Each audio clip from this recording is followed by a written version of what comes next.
Bonjour étoiles lumineuses, bienvenue sur la chaîne de Mahela Gaia. Alors aujourd'hui, non mais c'est l'ironie, hein, je voulais faire une vidéo sur lâcher prise mais du contrôle. Laisser le contrôle de côté, enfin s'éloigner accepter de laisser certaines choses aller d'elles-mêmes en fait. Et alors, contrôle, on essaye tous de contrôler notre vie au maximum. Alors le téléphone est posé dans un sapin. Alors, contrôle. Alors déjà j'ai oublié mon micro. Enfin si, j'ai le micro mais j'ai oublié l'adaptateur pour pouvoir le brancher. Donc obligé de laisser faire les choses. Donc alors je vais commencer par le début. Une des choses que j'ai remarqué, c'est qu'on essaye vraiment de toujours être dans le contrôle de nos vies, des événements de nos vies. Et qu'est-ce que ça apporte? Ça apporte énormément de stress en nous. Et c'est pour ça aujourd'hui, je voulais parler de ça et comment lâcher prise de ce contrôle. Oser laisser aller les choses d'elles-mêmes et oser remettre les clés à l'univers, j'ai envie de dire. Il y a un ami qui va se reconnaître, il me dit toujours, tu donnes les clés de la voiture à l'univers et tout ira bien. Alors, j'ai déjà fait des capsules sur avoir la foi et tout ça, mais là justement, c'est la même chose, d'avoir la foi, mais aussi de sentir qu'on... Je vais m'asseoir un peu plus loin, alors j'espère qu'on va bien m'entendre parce que il n'y a pas de rafale de vent pour l'instant. Voilà, donc oser tout simplement relâcher et se détacher du fait de devoir toujours être dans ce besoin de tout contrôler dans sa vie, de contrôler chaque élément, chaque situation. La plupart des gens sont on est, surtout en ce moment avec toutes les énergies qui bougent de partout, on est vraiment pris dans un tourbillon, des tourbillons à différents niveaux de nos vies. Donc que ça soit au niveau de la santé, au niveau relationnel, enfin soit en couple, soit avec les amis, soit au niveau professionnel, enfin ou les relations professionnelles aussi. On est dans un grand chamboulement. Ça bouge mais vraiment de partout, niveau énergie, quantique, physiquement aussi. Évidemment, nos corps ressentent les... Pardon, le téléphone qui tombe, voilà, perte de contrôle. Mais on ressent vraiment fortement les énergies aussi à l'intérieur de nos corps. Donc, ne pas contrôler... Oser perdre le contrôle, je vais en parler à différents niveaux déjà, physiquement. Qu'est-ce que ça veut dire? Et aussi de moins contrôler nos vies, parce qu'on a l'impression que c'est l'inverse. Parce qu'en fait, le fait de sentir qu'on est toujours obligé de contrôler tout, de garder un œil sur tout, mais ça apporte un stress et une fatigue, mais incroyable en fait. Je le sais parce que je parle aussi personnellement, là. Besoin de pas forcément tout contrôler, ni pas contrôler forcément les gens autour de moi, mais de sentir que dans ma vie, chaque élément est vraiment en ordre, contrôlé. Donc il faut une petite part, bien sûr, je dis pas qu'il faut se lever le matin et tout laisser aller, dire bon bah allez, tout va se passer de soi-même et tout seul. Un hélico qui passe, ça va faire un peu de bruit, bah voilà. Donc une vidéo en extérieur, par exemple, c'est vraiment le plan. Au début, on va se dire, je vais maîtriser ça et ça et ça et ça, le vent, je prends le micro, bon, pour le bruit, tout ça. Qu'est-ce qui se passe s'il manque un de ces éléments? On est obligé de faire avec et de faire confiance que ça se passe pour le mieux quand même. En fait, c'est une histoire de foi et de faire confiance. Donc même quand je parlais du corps, notre corps qui ne va pas forcément bien, on a des maladies, ça amène évidemment de la peur. Mais c'est souvent un signe qu'il y a des éléments de nos vies à transmuter et que notre âme est en train de métamorphoser dans la matière, mais aussi dans les corps plus subtils. Donc l'âme est en train de transmuter tout ça en lumière. Et c'est pour ça qu'on a des maladies, j'ai envie de dire, hein, des symptômes physiques qui se manifestent. Le mot maladie, on ne devrait même plus l'utiliser en fait. C'est plutôt des expressions de notre âme à travers notre corps et le corps qui s'exprime aussi. Et les ressentis. Si on a de la tristesse, bah oui, on peut développer, je sais pas, un mal de tête. Ou ça veut pas. C'est la cause de ce symptôme peut être très très subtile et inconsciente aussi. Donc, quand on essaye d'ensuite de contrôler certains symptômes physiques par des médicaments ou une source extérieure, c'est mettre un pansement comme si on se cassait une jambe et qu'on met un pansement dessus. Ça ne creuse pas la vraie raison du problème. On essaye souvent de soigner le symptôme, mais pas la cause. Et la cause, elle est bien plus profonde qu'on ne le pense, ou pas. Ça peut être quelque chose, voilà, on s'est disputé avec un ami la veille, le lendemain, je sais pas, on va se blesser sans le faire exprès, ou se couper, ou avoir un mal de gorge. Bon, voilà, on fait pas forcément le rapprochement, mais c'est tout simplement de la cause et l'effet, hein, la directe. Là par exemple j'ai oublié l'adaptateur de mon micro, ça m'a fait un coup de stress et je le sens, j'ai un peu mal à la tête. Donc c'est parce que tout d'un coup on est obligé de faire sans ce qu'on avait prévu en fait, sans cette emprise en fait sur ce qu'on avait prévu, sans l'emprise sur nos vies tout simplement. Donc de dire tant pis, il faut faire confiance on fait confiance au processus, dans le processus que ça ira pour le mieux. C'est pareil quand on a un rendez-vous et qu'on va on a très peur d'être en retard, on prévoit tout. Et puis il y a des embouteillages sur la route. Mais souvent si on dit tout va bien aller, on fait confiance, on sent qu'on a la foi en nous, mais on arrive pile à l'heure.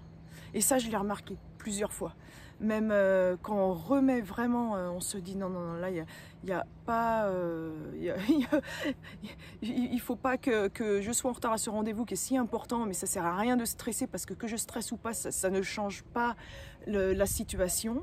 Mais par contre, si on sent qu'on remet nos énergies, nos vibrations dans le positif et qu'on fait confiance et qu'on s'en remet à l'univers, en gros, hein, en général ça se passe bien. Je vais vous donner un exemple.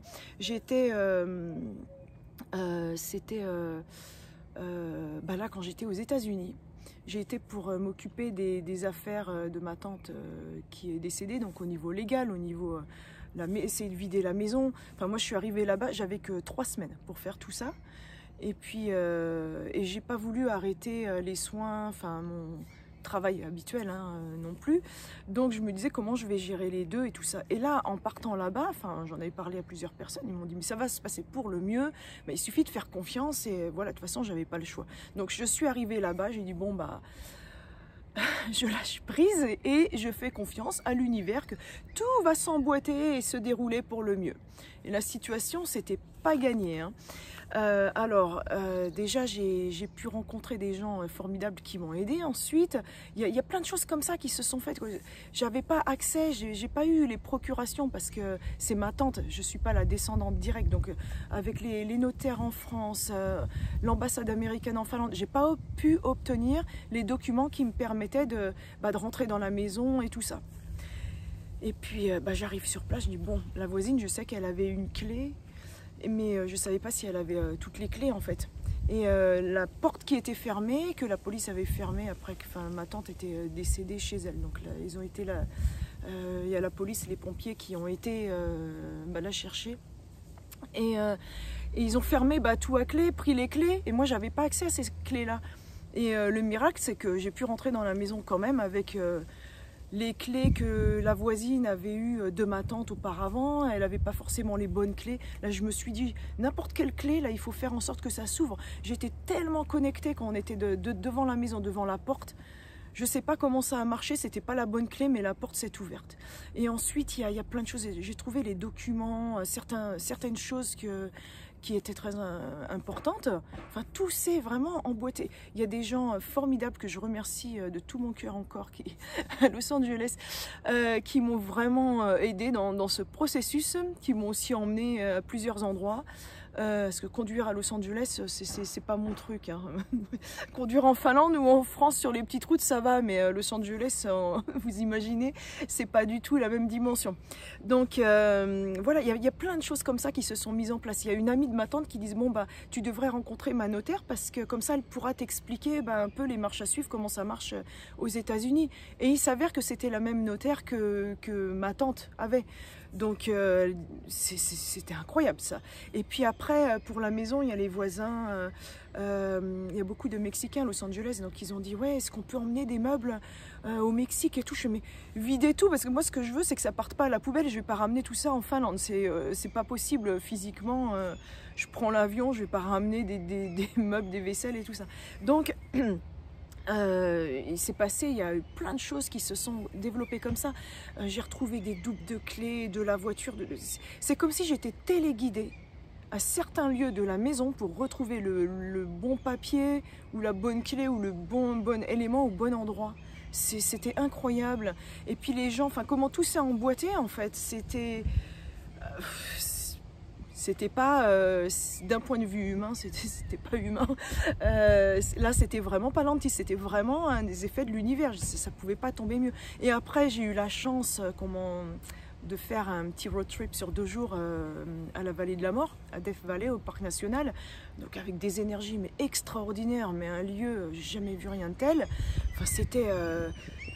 je suis restée 3 semaines, j'ai l'impression d'avoir fait 3 mois là-bas. Tout c'est vraiment... c'était comme des cubes qu'on empile parfaitement en fait. Et la clé, pourquoi je vous raconte tout ça, c'est parce que justement j'ai lâché prise. J'ai lâché le contrôle. J'ai dit, je ne contrôle rien de cette situation, j'y connais rien. Même pour les papiers, bon on m'a aidé et tout, parce que moi j'y connais rien dans les lois, les papiers, les documents aux États-Unis, comment ça fonctionne. C'est pas tout à fait comme en Europe, je connais pas les termes, enfin voilà. Ou les compagnies d'assurance, je vois un mot, je ne sais pas si c'est qu'est-ce que ça signifie ou à quoi ça se réfère. Est-ce que c'est une assurance ou une assurance vie ou je ne sais pas. On n'a pas les mêmes terminologies dans chaque pays, donc on m'a beaucoup aidé aussi pour ça. Mais j'avais le contrôle sur rien en fait, mais il y avait toujours une personne qui m'a aidé, une pour un élément, l'autre pour un autre élément, l'autre pour encore autre chose. C'était vraiment, mais comme si j'aurais voulu organiser ça, j'aurais pas pu le faire quoi. C'est comme si un manager avait téléphoné pour dire bon bah toi tu fais ça, toi tu fais ça. Tout s'est délégué en fait, mais c'était incroyable. Et puis ensuite par rapport même aux avions, tout ça, comment ça s'est fait, j'ai eu des vols directs, moi, Helsinki, Los Angeles, je savais même pas qu'il y en avait un. Bon. Donc vol direct et tout qui se passe pour le mieux. Enfin c'était complètement improbable. Mais la clé dans cette histoire, et ça je l'ai fait à plusieurs reprises dans ma vie, à chaque fois que je l'ai fait, c'était de complètement remettre ma foi, ma confiance à l'univers et de me laisser guider. Ce qui ne veut pas dire ne pas être dans l'action. Mais c'est comme si on se sent guidé, qu'on écoute son cœur, son ressenti, et là on est vraiment guidé vers ce qu'il faut faire et de la façon dont on doit le faire. Et du coup, pour les situations dans nos vies, des situations, j'en entends de tous les côtés, tous les jours, de perdre, mais c'est très douloureux évidemment, je ne dis pas qu'on ne va pas ressentir la douleur si par exemple on est en plein divorce, qu'on a des problèmes de santé, qu'on est en train de perdre sa maison ou quelque chose ou quelqu'un qui décède. Mais on peut réussir à mieux passer au travers de ces situations et de la douleur et de toutes ces improbabilités si on ressent qu'on n'est pas seul et qu'on peut compter sur l'univers et qu'on met notre foi ou dans les forces supérieures ou Dieu, on peut l'appeler comme on veut, mais qu'on sent qu'on est vraiment accompagné et qu'on n'a pas besoin de tout faire le travail à nous tout seul, qu'on peut vraiment dire voilà, je sais que ça va se passer pour le mieux, là j'ai besoin d'aide, donc je ressens, parce que quand on fait une demande, c'est pas seulement dire bon là j'ai besoin d'aide, il faut qu'on me fasse ça, non, on ressent vraiment à l'intérieur que on est aidé, qu'on est accompagné. Et donc, par exemple, même si on a un examen, par exemple, à passer ou un permis de conduire, on sent qu'on n'est pas seul, on sent cette connexion qu'on a avec Dieu ou avec l'univers. On ressent ça et on est là, on n'est pas seul. On dit bon, ok, moi je vais faire ma part des choses, mais de là-haut, vous faites votre part des choses. Je suis connectée, mon âme est connectée, enfin mon esprit est connecté à mon âme qui est connecté à la source. On est tous ensemble, on est alignés et on y va. Et là, on sent, on le ressent à l'intérieur. Des fois, on va avoir envie de faire quelque chose. Et sans trop y penser. Et là, évidemment, ça marche en fait quand c'est comme ça. Y a des choses après, oui, on peut mettre en place, mais justement, on met en place, mais en ayant la foi que voilà, ça va se réaliser pour le mieux, mais sans essayer de absolument tout diriger nous-mêmes. De dire, ok, là, il faut que moi, je dirige ça, et ça. Non, parce que là, c'est cérébral, c'est le mental qui s'exprime. Là, ce qu'on demande, c'est justement le cerveau va émettre, et c'est un outil de l'âme, donc l'âme décide, ou au niveau cœur, on décide, par exemple là j'ai voulu faire une capsule avant d'enchaîner sur plusieurs choses que j'ai à faire, donc je me suis dit ok, là j'ai tant de temps, je dis bon là je ressens à l'intérieur que ça va bien se mettre en place et bien se passer. Et que je vais avoir justement assez de temps pour faire tout ce que j'ai besoin de faire et tout ce que j'ai décidé de faire. Et je le ressens à l'intérieur, j'émets dans le cœur, on le ressent vraiment dans le cœur. Le cerveau, c'est seulement un outil pour pas matérialiser, mais conscientiser et verbaliser ce que le cœur émet. Et là, j'ai fait la demande ensuite, mais à l'intérieur de dire bon là j'ai vraiment la foi, je sens que tout se passe pour le mieux, je le ressens et je vibre cette vibration que tout se passe pour le mieux. Qu'est-ce qui se passe? Je le sens, je le sais que ça va se dérouler pour le mieux. Et c'est pareil avec tout en fait les éléments de notre vie, quels qu'ils soient, même des choses très compliquées, très difficiles. Les mouettes protestent. Alors voilà, même si on a l'impression que tout nous échappe, même notre vie, avec vraiment la puissance de la foi en nous, on peut accomplir des miracles. Et là, je vous dis ça et je vois qu'il y a 17 minutes de vidéo. C'est vraiment... je l'ai vécu plusieurs fois, mais beaucoup de gens l'ont vécu aussi. On a cette capacité en nous, en tant qu'humains, justement, de pouvoir être connectés. On est consciemment connecté à la source divine, et quand on le ressent vraiment, qu'on le vibre, c'est là que plein de belles choses peuvent arriver. Ils peuvent se dérouler, que tout va pour le mieux. Et j'ai envie de dire, quel que soit le résultat, parce que le résultat, même si ce n'est pas le résultat que l'on voudrait ou auquel on s'attend, ça veut dire que quelque part, c'est pas grave, parce que ça nous amène à un apprentissage, même si c'est dur, ça nous amène à un apprentissage. Enfin, notre âme devait passer à travers certaines épreuves pour ensuite grandir et apprendre. Donc, être dans l'acceptation aussi du résultat, ça fait partie du jeu, j'ai envie de dire. Voilà, alors je vais commencer les codes, passer des codes justement de perte de contrôle qui arrive à la liberté et au soulagement, parce que quand on est moins dans le contrôle, on se libère, on s'allège, on se soulage. Et on est moins dans le... c'est moins lourd tout simplement, on a moins de charges à porter, on est plus... vraiment ça nous... Oui, c'est un soulagement, un relâchement en fait, on peut souffler un peu, on n'est pas seul. On n'est pas seul dans le processus. Et voilà, c'est juste des codes, je voulais passer de apprendre à lâcher prise, mais lâcher prise dans le sens de tout contrôler, le devoir du contrôle. On relâche le devoir du contrôle. Tarahuk dorajna rakta aramna sorogni zanarakarohurta shanarahokurta inarakti yaramurta hastorahakrokurnajdorokta. Le poids du contrôle, de tout le mental qui essaye de toujours tout contrôler dans vos vies, ce poids se dégage de vos épaules parce que vous êtes connecté avec la source, avec votre âme. Votre âme sait ce qu'elle fait et vous indique et vous guide, vous indique le chemin et vous guide sur le chemin de la vie et toutes les épreuves au travers lesquelles vous devez passer.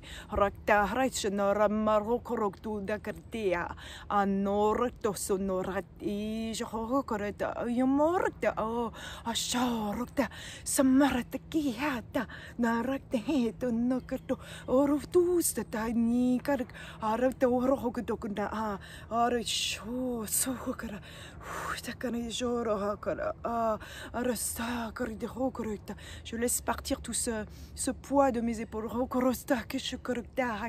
Le besoin de tout contrôler.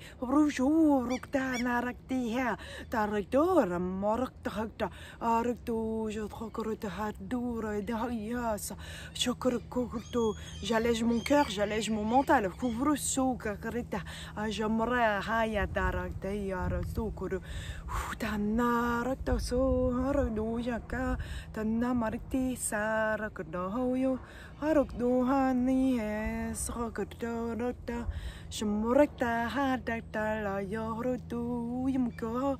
Asarata, je reconnais ça. Taramoyorokte, Sani, je reconnais ça. Arrêtez ça, naramkoroto. Faites confiance au processus. Darenharito.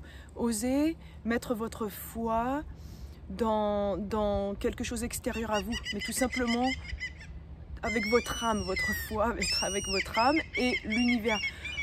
Haruto, shorokto, rena, samarekta, sharakta, huruktu, sanarakta, karna, no, joktarumo, rotikina, saraha, arukta, hota, shamarekta, to sokortu, hukura, tout ça, les gens, tastikereka, déjà dans votre mental, mais du coup dans votre cœur, shorta, sadakoreka, tokoroko, quoi qu'il arrive, tout ira bien, shokorota, nanaka.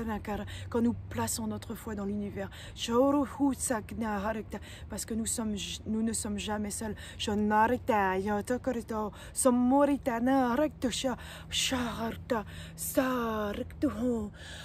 Tan marne ja tak sorakta takarne he orukta anija toruktu tasanana karata hata ya tak soruktu le marada hajata sonangara ya kana awarti narata o mainaka saruktu shoturuktu in maraka o koruna ya sanni jana kara tom no guru Shatukta Sarakta Morakto Hurtusanayarakti Sakani Urukta Shauruta Harahata Mayata Harakti Harata Horutoso Hurushu Hotakala.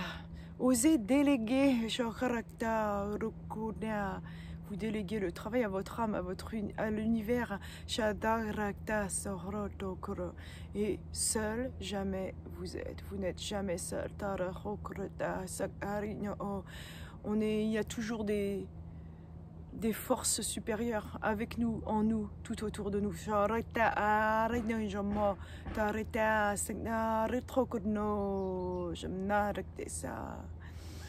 Hutarani asne horutohaka torane hatakdo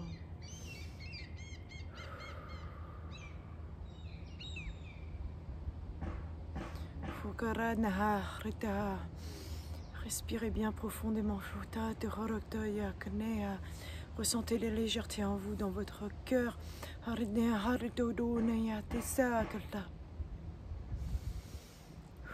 Grande respiration profonde. Revenez à vous.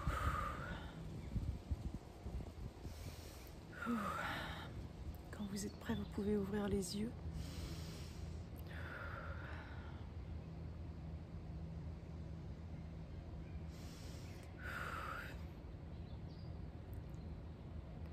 Osez toujours augmenter vos vibrations, vibrer plus fort. Toujours vibrer, sentez les vibrations en vous et la lumière en vous. Il fait un peu gris là, mais il y a des rayons de soleil. Je vous envoie plein de rayons de soleil et de lumière d'ici. Désolée pour le son qui est un peu moyen, surtout avec il y a eu un petit peu de vent par moment. Alors ben voilà, j'ai pas eu le contrôle de mon micro, donc je laisse faire l'univers pour le son et pour la retransmission de ces codes de lumière. Je vous souhaite à tous une très très belle journée. Je vous envoie plein d'amour. Je vous aime fort fort fort. À très bientôt et passez surtout une magnifique journée, quelle que soit votre situation, et toutes les vibrations que je vous envoie vous arrivent en plein cœur. Voilà, à bientôt.